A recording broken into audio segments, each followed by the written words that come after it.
राधे राधे दोस्तों, हम लोग 2026 की पूर्वावलोकन इकोनॉमिक्स सॉल्व कर रहे थे।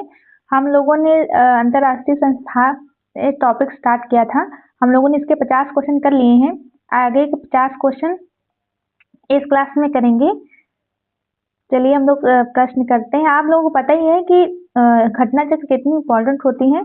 तो जो भी प्रश्न है हम लोग इसीलिए घटना चक्र सॉल्व कर रहे थे। आप अपना कंसेप्ट क्लियर कर लीजिए और उसके बाद आइए। इसमें वैसे तो बहुत सारे ऐसे प्रश्न होते हैं जिसके लिए कंसेप्ट की जरूरत नहीं होती, वो घटना तक तो सीधे आ जाते हैं। अभी हम लोगों ने कल अभी देखे थे कितने सारे प्रश्न जो व्याख्या से आ गए थे, इसलिए हमें घटना चक्र लगा जरूर जाना चाहिए। वैसे तो जिसको भी, जो लोग ये क्लास देखता है उसको जरूर से जरूर घटना चक्र के जितने इम्पोर्टेंस है वो पता है, तभी वो लोग देखते हैं। तो आई होप कि क्लास आपको अच्छी लगी। अगले के प्रश्न करते हैं। प्रश्न है, अंतर्राष्ट्रीय मुद्रा कोष की स्थापना किस समझौते के अंतर्गत हुई? तो ये हुई थी ब्रेटन वुड्स समझौते के अंतर्गत। अगला प्रश्न देखते हैं। वर्तमान में अंतर्राष्ट्रीय मुद्रा कोष IMF के सदस्य देश की संख्या कितनी है? तो वर्तमान में सदस्य देश की संख्या 191 है, जो 91 तो है ही नहीं, 191 है, 191 सदस्य हैं। लेकिन जब भी आप पेपर देने जाए तब देख लें कि नया सदस्य तो नहीं कोई जुड़ा हुआ है। भारत अंतर्राष्ट्रीय मुद्रा कोष का सदस्य कब बना था? तो ये बना था 1935 में ही, 1935 में ही बने थे। अगला प्रश्न देखते हैं। इसको भी नहीं देखते हैं क्योंकि भारत अंतर्राष्ट्रीय मुद्रा कोष का सदस्य कब बना था? 1935। अगला प्रश्न है, अंतर्राष्ट्रीय मुद्रा कोष में भारत के विशेष आहरण अधिकार प्रतिशत एवं वोट का प्रतिशत क्रमशः कितना है? तो ये है 2.75% और 2.63%। ऑप्शन ए सही होगा। अगला प्रश्न देखते हैं। अगला प्रश्न है, स्वर ट्रेंच रिजर्व ट्रेंच निर्देशित करता है? तो ये निर्देशित करता है IMF द्वारा उसके सदस्यों को प्रदत्त एक साख प्रणाली को। तो स्वर ट्रेंच किससे संबंधित है? IMF द्वारा इसके सदस्यों के प्रदत्त एक साख प्रणाली को है। इसकी व्याख्या सीधा पढ़ लेते हैं, व्याख्या में हमें ज्यादा समझ में आता है। स्वर्ण ट्रेंच रिजर्व ट्रेंच वह मुद्रा होती है जिसे प्रत्येक सदस्य देश द्वारा अंतर्राष्ट्रीय मुद्रा कोष को प्रदान किया जाता है और इसका उपयोग वे देश अपने स्वयं के प्रयोजन के लिए कर सकते हैं। इस मुद्रा का उपयोग सामान्यतः आपातकाल की स्थिति में किया जाता है। अगला प्रश्न देखते हैं। त्वरित वित्तीय प्रपत्र और त्वरित ऋण सुविधा निम्नलिखित में से किस एक के द्वारा उधार दिए जाने के उपकरण से संबंधित है? तो ये संबंधित है IMF द्वारा अंतर्राष्ट्रीय मुद्रा कोष द्वारा। इसकी हम लोग व्याख्या पढ़ लेते हैं, व्याख्या पढ़ना बहुत जरूरी है इसकी।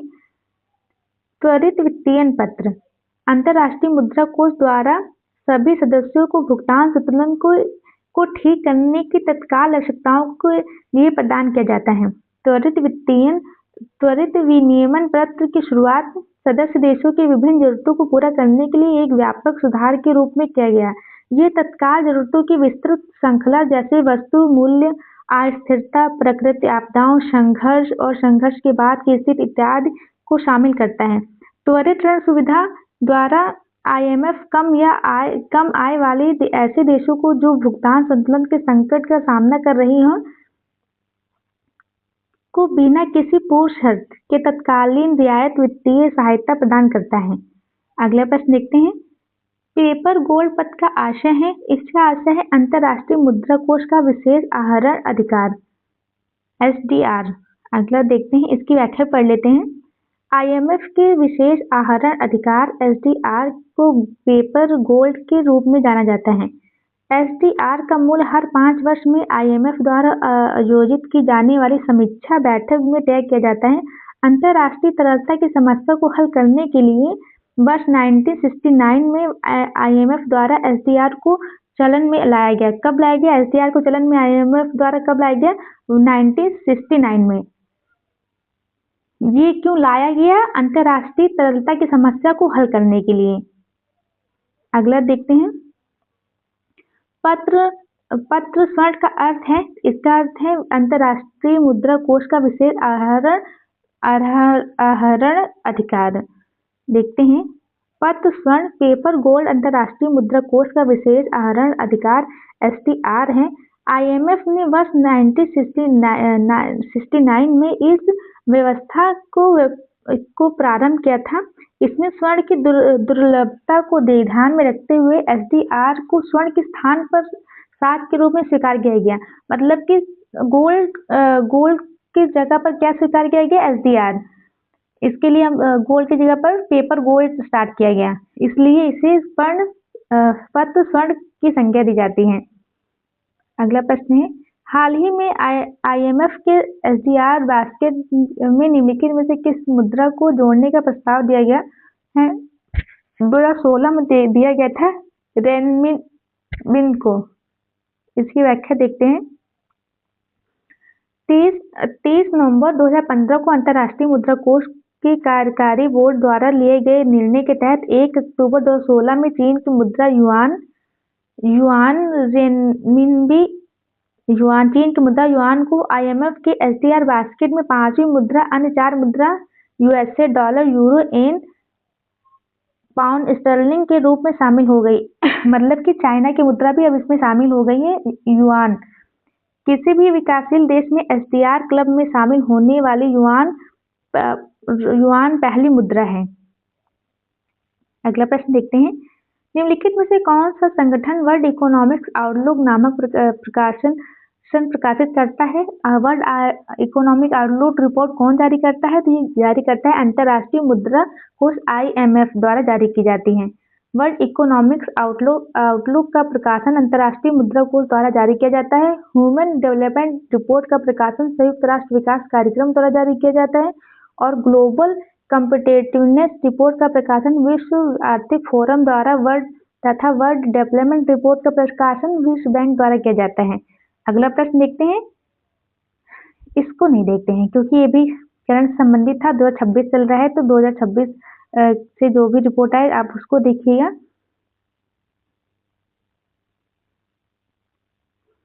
विश्व बैंक वित्तीय स्थिरता रिपोर्ट किसके द्वारा जारी की जाती है? तो वैश्विक वित्तीय स्थिरता रिपोर्ट जारी की जाती है अंतर्राष्ट्रीय मुद्रा कोष द्वारा। इसकी व्याख्या पढ़ लेते हैं, व्याख्या जरूरी है।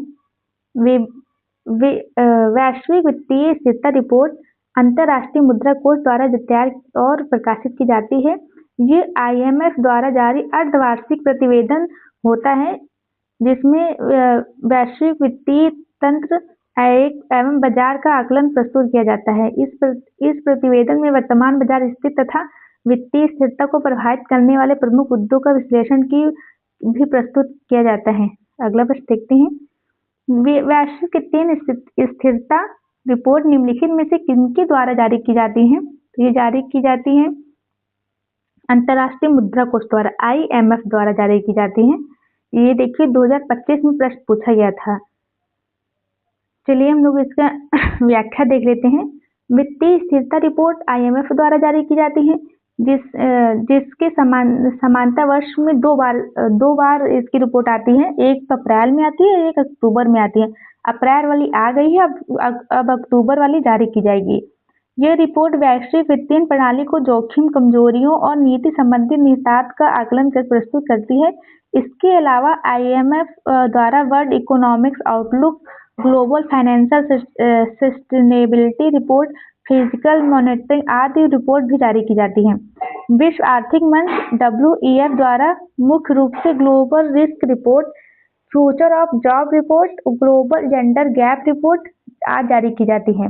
तो विश्व आर्थिक मंच द्वारा क्या क्या जारी किया जाता है? Global gender gap report, global risk report और फ्यूचर ऑफ जॉब रिपोर्ट्स भी ये WEF द्वारा जारी किए जाते हैं।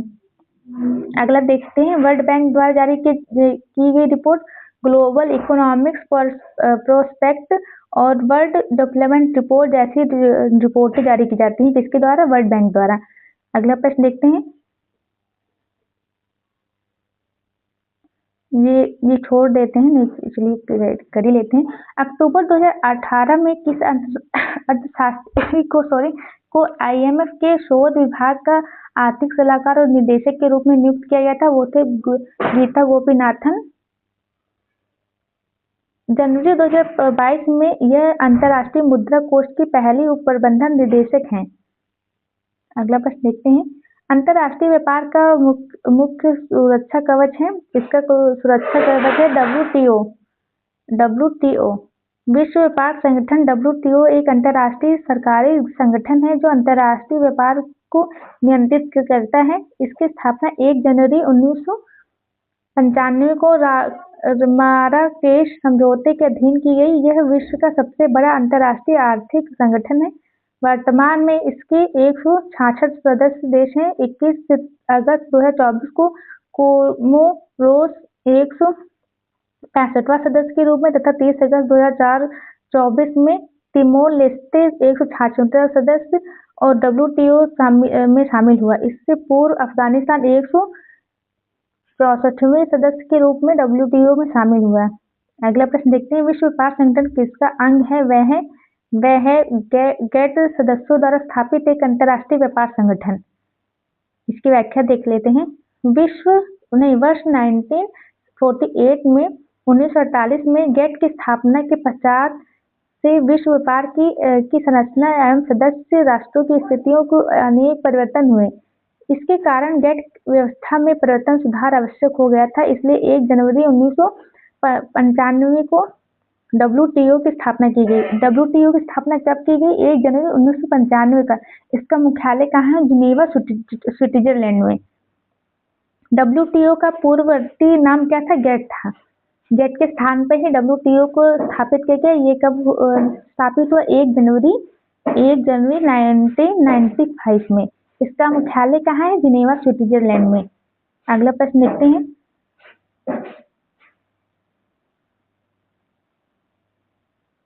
WTO का मुख्यालय जिनेवा स्विट्जरलैंड में है। अगला प्रश्न देखते हैं। निम्नलिखित कथनों पर विचार कीजिए। दिसंबर 1999 में संपन्न WTO की त्रिस्तरीय बैठक असफल रही क्योंकि इस व्यापार को जोड़ने का प्रयास किया गया। ये इसलिए इसका ऑप्शन होगा श्रमिक संबंधी समस्याएं और पर्यावरण संबंधी समस्याओं से। 1 और 2 होगा। जहां तक देखते हैं बी सही होगा। बिल्कुल बी सही है। इसकी सीधा हम लोग व्याख्या पढ़ते हैं। वैसे तो ये आएगा नहीं, लेकिन चलिए एक बार इसकी व्याख्या पढ़ ही लेते हैं। USA के शहर सिएटल में दिसंबर 1999 में संपन्न WTO की तीसरी मंत्रिपरिषद बैठक में USA द्वारा श्रम संबंधित एवं पर्यावरण संबंधित समस्याओं को WTO में जोड़ने के प्रस्ताव के कारण विकासशील देशों ने इसका विरोध किया। इन मुद्दों पर दोनों पक्ष में सहमत नहीं बन पाने के कारण यह सम्मेलन असफल रह गया। तभी इसका प्रश्न पूछा गया था। ये भी इसका भी नहीं करते हैं चाहे तो, चलिए कर ही लेते हैं। विश्व व्यापार संगठन 1996 के मंत्रिस्तरीय सम्मेलन में हुए प्रमुख अनुबंधों में से एक किससे संबंधित है? तो संबंधित है सूचना प्रौद्योगिकी और में वाणिज्य। अगला प्रश्न देखते हैं। इसकी व्याख्या चाहे तो पढ़ लेते हैं। चलिए इसको नहीं पढ़ते हैं क्योंकि ये प्रश्न दोबारा आएगा नहीं, तो क्यों पढ़ें।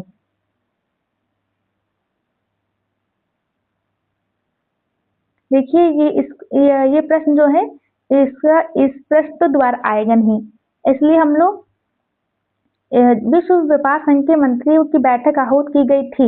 ये यहाँ से प्रश्न देखते हैं और देखते कहाँ की गई थी। ये की गई थी 2026 में। 2026 के मध्य कैमरून में संपन्न होगी।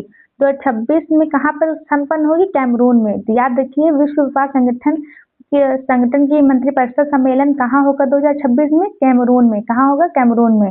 और 2024 में कहाँ हुआ था? अबू धाबी में। फरवरी 2024 में विश्व व्यापार संगठन की 13वां मंत्रिपरिषद सम्मेलन कहाँ हुआ था? अबू धाबी में। और 14वां कहाँ होगा? कैमरून में। कहाँ होगा? कैमरून में 2026 में। अगला प्रश्न देखते हैं। ये भी अबू धाबी होगा। अगला प्रश्न देखते हैं। विवादों को सुलझाने हेतु संदर्भ बिंदु के रूप में अंतर्राष्ट्रीय खाद्य सुरक्षा मानकों के संबंध में WTO निम्नलिखित में से किसके साथ सहयोग करता है? तो ये करता है, देखते हैं किसके साथ सहयोग करता है। पहले ऑप्शन देख लेते हैं क्योंकि चलिए कोडेक्स अल्टीमेट्रियस कमीशन के साथ सहयोग करता है। अगला प्रश्न देखते हैं, ऑप्शन ए सही होगा। आप चाहे तो इसकी व्याख्या भी पढ़ सकते हैं। विवादों को सुलझाने हेतु संदर्भ बिंदु के रूप में संयुक्त अंतर्राष्ट्रीय खाद्य सुरक्षा मानकों के संबंध में WTO कोडेक्स एलिमेंट्रियस कमीशन के साथ सहयोग करता है। धातव्य है कि कोडेक्स एलिमेंट्रियस लैटिन भाषा का एक अर्थ खाद्य कोड या खाद्य कानून होता है। आयोग का गठन वर्ष 1963 में FAO तथा WHO द्वारा किया गया था। कोडेक्स मानक दिशा निर्देश और अन्य अनुशंसाएं यह सुनिश्चित करते हैं कि खाद्य उत्पाद उपभोक्ता के लिए खतरनाक नहीं है और देश के बीच इसका सुरक्षित व्यापार किया जा सकता है। अगला प्रश्न देखते हैं, विश्व व्यापार संगठन WTO की स्थापना के लिए पीछे निम्नलिखित में से कौन से उद्देश्य थे? तो देखते हैं, विविध देशों के बीच व्यापार और साधन प्रवाह का संवर्धन, बिल्कुल ये था। बौद्धिक संपत्ति के अधिकार का संरक्षण, ये भी था। विविध देशों के बीच संतुलन व्यापार की व्यवस्था, ये भी था। भूतपूर्व पूर्वी ब्लॉक के देशों और पश्चिमी विश्व के बीच व्यापार का संवर्धन। 1 और 2 और 3 तो थे, लेकिन चौथा भी होना चाहिए। फिर देखते हैं, इसकी यही होगा, चारों ही थे। चलिए इसकी व्याख्या पढ़ लेते हैं। 1 जनवरी 1995 को स्थापित विश्व व्यापार संगठन का मुख्य उद्देश्य सदस्यों देशों के बीच भेदभाव रहित व्यापार को प्रोत्साहित करना है।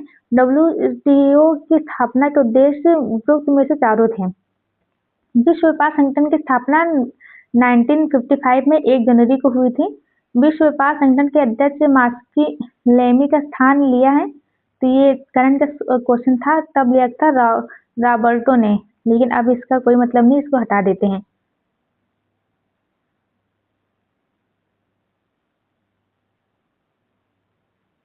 भारत WTO का सदस्य कब बना? 1995 में ही बना था। निम्नलिखित में से कौन सा एक देश है जो हाल ही में, इसको भी नहीं करते हैं, ये नेपाल बना था। 143वां सदस्य कौन बना था? नेपाल। अगला प्रश्न देखते हैं, निम्नलिखित देशों में से कौन विश्व व्यापार संगठन का सदस्य नहीं है? तो इसमें तो बहुत सारे हैं, तो इसमें डी स्लोवाकिया नहीं है, बाकी तो सारे ही हैं। स्लोवेनिया, सर्बिया और कोलंबिया भी हैं। अगला प्रश्न देखते हैं, विश्व व्यापार संगठन के विषय में क्या सत्य नहीं है? ये 1 जनवरी 1995 में स्थापित किया, बिल्कुल। यह सदस्य देशों के बीच व्यापार प्रोत्साहित करता है, बिल्कुल। इसकी उत्पत्ति बहुपक्षीय व्यापार समझौते के उरुग्वे दौर से हुई थी, ये भी सही है। इसके व्यापार में उदारीकरण लाया है। इसने व्यापार में उदारीकरण लाया है, ऐसा नहीं है। इसकी व्याख्या पढ़ लेते हैं। विश्व व्यापार संगठन की उत्पत्ति बहुपक्षीय व्यापार समझौते के उरुग्वे दौर से हुई थी। विश्व व्यापार संगठन के प्रमुख कार्य व्यापार प्रोत्साहन, व्यापार संबंधी समस्याओं का निराकरण, देशों की व्यापार अभिक्षमता का संवर्धन, व्यापार निगरानी आदि है। अगला प्रश्न देखते हैं, WTO, ऊपर वाला प्रश्न है, विश्व व्यापार के दोहा चक्र में केंद्रीय मुद्दा रहा है, तो वे मुद्दा था कृषि से संबंधित। अगला प्रश्न है, विश्व व्यापार संगठन के अंतर्गत कृषि पर समझौते के मुख्य 3 स्तंभों में निम्नलिखित में से कौन सम्मिलित नहीं है? तो ये सम्मिलित नहीं है। डंपिंग रोधी व प्रतिपूरक चुंगियां, बाकी निर्यात प्रतियोगिता, आंतरिक समर्थन और बाजार पहुंच, ये तीनों ही शामिल हैं। अगला प्रश्न देखते हैं, WTO के अंतर्गत सरकारी न्यूनतम समर्थन मूल्य एवं बाजार मूल्य के अंतर जब सीधे किसान को भुगतान किए जाते हैं तो इसे कहते हैं, इसे नीला बॉक्स सहायिका कहते हैं। इसकी व्याख्या जरूर पढ़ते हैं। नीला बॉक्स सहायिका या ब्लू बॉक्स एवं एबर बॉक्स का संबंध विश्व व्यापार संगठन के अंतर्गत सहायिकी सब्सिडी से संबंधित मुद्दे हैं। WTO के अंतर्गत सहायिका प्रदान की जा सकने वाली मदों को यातायात लाइटों के अनुसार सूचीबद्ध किया गया है, जो इस प्रकार है: ग्रीन बॉक्स सहायिकी, एबर बॉक्स सहायिकी धीरे धीरे कम तथा रेड बॉक्स सहायिकी तुरंत समाप्त। कृषि पर समझौते के अंतर्गत रेड बॉक्स सहायकी नहीं है। इसके अंतर्गत केवल ग्रीन बॉक्स और एबर बॉक्स तथा ब्लू ब्लू बॉक्स सहायकी आते हैं। ग्रीन बॉक्स में शोध, कीट एवं बीमारी पर नियंत्रण, प्रशिक्षण एवं सलाहकारी सेवाएं, आधार संरचनात्मक सुधार आदि पर घरेलू समर्थन को रखा जाता है जो व्यापार को प्रभावित नहीं करते की अनुमति है। एबर बॉक्स में ऐसे घरेलू समर्थन को शामिल किया जाता है जो उत्पादों को प्रभावित करते हैं, जैसे समर्थन मूल्य आदि। अब एमएसपी जो है एबर बॉक्स के तहत आता है। इस तरह के सहयोग के विकसित देशों के लिए सकल कृषि उत्पादन के 5%, जबकि विकासशील देशों के लिए सकल कृषि उत्पादन के 10% तक सीमित किया गया है। ब्लू बॉक्स में भी घरेलू सहयोग शामिल है जो एबर बॉक्स में तो है, परंतु कुछ शर्तों के आधार पर इन्हें प्राप्त है, जैसे निश्चित क्षेत्र और उत्पादन आधारित सहयोग, मवेशियों पर सहयोग आदि। अगला प्रश्न देखते हैं, निम्नलिखित में से किसके संदर्भ में कभी-कभी समाचारों में एबर बॉक्स, ब्लू बॉक्स और ग्रीन बॉक्स संबंध देखने को मिलते हैं? ये है WTO कृषि मामले में, WTO मामले।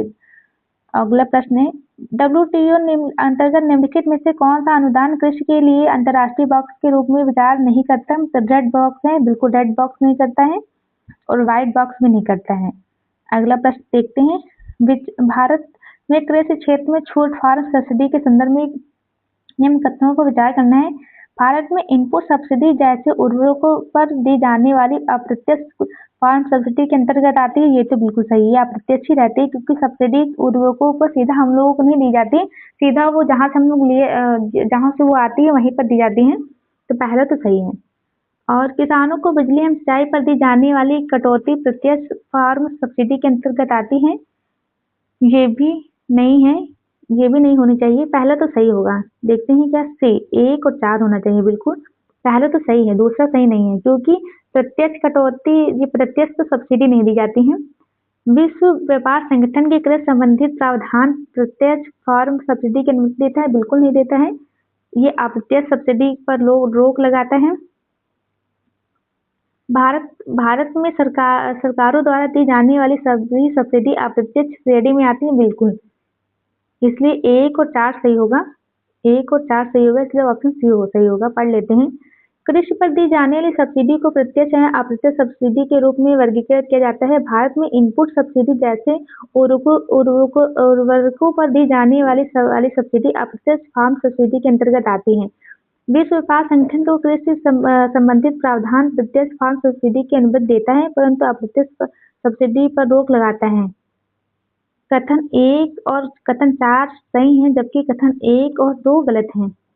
अगला प्रश्न देखते हैं, विशिष्ट रक्षा उपाय कार्यविधि स्पेशल सेफगार्ड मैकेनिज्म मुहावरा निम्नलिखित में से किस एक कार्य के संदर्भ में समाचारों में प्रायः चर्चा में रहता है? तो ये चर्चा में रहता है विश्व व्यापार संगठन द्वारा। देखते हैं, जी बिल्कुल, विश्व व्यापार संगठन के द्वारा ये चर्चा में रहता है। इसकी व्याख्या पढ़ लेते हैं, विशिष्ट रक्षोपाय क्रियाविधि SSM मुहावरा विश्व व्यापार संगठन के कार्यों के संदर्भ में चर्चित है।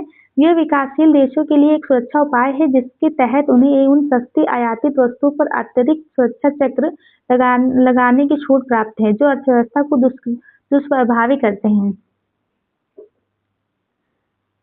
अगला प्रश्न है, टैरिफ और व्यापार संबंधित साधारण करार गेट के अधीन सर्वाधिक अनुग्रह भाजन राष्ट्र MFN खंड में विवक्षित है। तो ये है सभी देशों के प्रति अधिकतम अनुग्रह। देखने की व्याख्या पढ़ लेते हैं, ऐसा समझ में नहीं आएगा।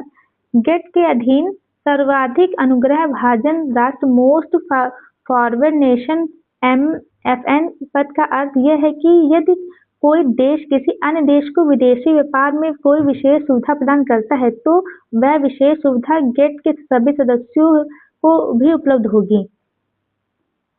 अगला प्रश्न मतलब अगर कोई एक देश किसी एक देश को कोई सुविधा प्रदान करता है, अगर वो गेट का सदस्य है तो वो सारे गेट के जितने भी सदस्य होंगे वो सभी को उपलब्ध कराई जाएगी। गेट का तात्पर्य है, इसका तात्पर्य है general agreement on tariff and trade. General agreement on tariff and trade. अगला प्रश्न देखते हैं, गेट का कार्यालय अब कहाँ स्थापित किया गया? अब ये स्थापित है जिनेवा 1948 को। गेट के स्थान पर कौन आया? WTO। दक्कन प्रस्ताव संबंधित है, दक्कन प्रस्ताव संबंधित था बौद्धिक संपत्ति का अधिकार। इसको पढ़ लेते हैं। प्रशुल्क एवं व्यापार पर समान समझौता गेट अर्थात गेट वार्ताओं के 8वें दौर उरुग्वे दौर की वार्ता में गतिरोध हो जाने पर दिसंबर 1990 में ब्रुसेल में वार्ता भंग हो गई। दिसंबर 1991 में गेट के तत्कालीन महानिदेशक आर्थर डंकन ने उरुग्वे दौर के एक अति प्रारूप जो डक्कल प्रभाव कहलाया प्रस्तुत किया। डक्कल प्रारूप के अन्य बातों सेवा और निवेश के साथ साथ व्यापार संबंधित बौद्धिक संपत्ति अधिकार को भी शामिल किया गया। अगला प्रश्न देखते हैं, डक्कल प्रभाव का नाम संबंधित है, इनका नाम संबंधित गेट से। डक्कल प्रस्तावों के विषय में निम्नलिखित में से कौन सा सही कथन नहीं है? भारत सरकार के लिए इसके सभी प्रस्तावों को सभी क्षेत्रकों के लिए स्वीकार करना अनिवार्य है। तो पहले इसकी ऑप्शन देख लेते हैं। सी बिल्कुल अनिवार्य है। कृषि के क्षेत्र में मुक्तः प्रस्ताव है कृषि संबंधी उपादानों की समाप्ति। ऐसा तो नहीं हो सकता, लेकिन चलिए है इसके उपादानों की समाप्ति। चलिए देखते हैं। और चौथा है प्रस्तावों को संसद पहले ही स्वीकार कर चुकी है। तो ये भी है। वस्तुओं के क्षेत्र में वह बहुतंत्र कारकों के प्रवर्तन को दोहराता है। तो तीसरा ऑप्शन नहीं है। चलिए सीधा इसकी व्याख्या पढ़ते हैं। सी ऑप्शन सही था। इसकी व्याख्या से हमें ज्यादा समझ में आएगा कि कहना क्या चाहते हैं। गेट के 8वें दौर, जिसे उरुग्वे दौर कहा जाता है, की वार्ताओं में गतिरोध उत्पन्न हो गया था। इस गतिरोध के समाप्त करने हेतु गेट के तत्कालीन महानिदेशक आर्थर डक्कन ने एक प्रस्ताव प्रस्तुत किया। डक्कन प्रस्ताव उपरोक्त तीनों कथन 1, 2, 4 सत्य सिद्ध हुए। उरुग्वे दौर किससे संबंधित है? ये गेट से संबंधित था। अगला प्रश्न देखते हैं। सब संक्षेप TRIMS से क्या संबंधित? ट्रिप्स से क्या संबंधित है? ये संबंधित है व्यापार संबंधित प्रोत्साहन उपाय। नहीं, व्यापार संबंधित अभिनव उपाय। नहीं, ये भी नहीं होगा, ये भी नहीं होगा। व्यापार संबंधित निवेश उपाय। ट्रिप्स से क्या संबंधित है? व्यापार संबंधित निवेश उपाय। ट्रिप्स TRIM विश्व व्यापार संगठन WTO का एक समझौता है। इसका पूरा नाम है व्यापार संबंधित निवेश, trade relative investment measures. Trips का संबंध कुछ शर्तों या प्रबंधों से है जो कोई देश अपने देश में विदेशी विनियोग के संबंध में लगाता है। अगला प्रश्न देखते हैं। निम्नलिखित संबंधों में उपायों में ट्रिप्स के संदर्भ में निम्नलिखित कथनों पर विचार कीजिए, क्या सही होगा ये देखना है। विदेशी निवेशकों द्वारा के लिए किए जाने वाले आयात पर परिणामात्मक निर्बंधन निषिद्ध होता है। ये वस्तु और सेवाओं दोनों के व्यापार से संबंधित निवेश उपायों पर लागू होता है। ये विदेशी निवेश के नियमन से संबंधित नहीं है। नियमन से तो संबंधित नहीं होना है। सी, ये विदेशी निवेश के नियमन से संबंधित है और पहला सही है। विदेशी निवेशकों द्वारा किए जाने वाले आयात पर परिणामात्मक निर्बंधन निषिद्ध होते हैं। तो ये सिर्फ ऑप्शन 2 गलत है।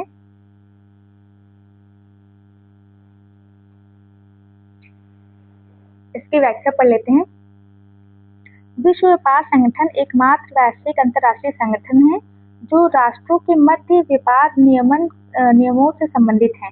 WTO के समझौते इसके मूल तत्व हैं, जिन पर कई व्यापारिक देशों द्वारा बातचीत एवं हस्ताक्षर किए गए हैं और उन देशों की सदस्य में जिसकी पुष्टि की गई है। विश्व व्यापार संगठन में 166 सदस्य देश हैं।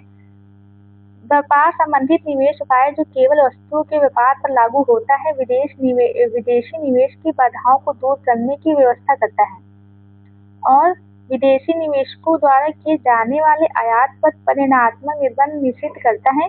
इसके अंतर्गत ये समझौता भी सुनिश्चित करता है कि वे सभी इकाइयां चाहे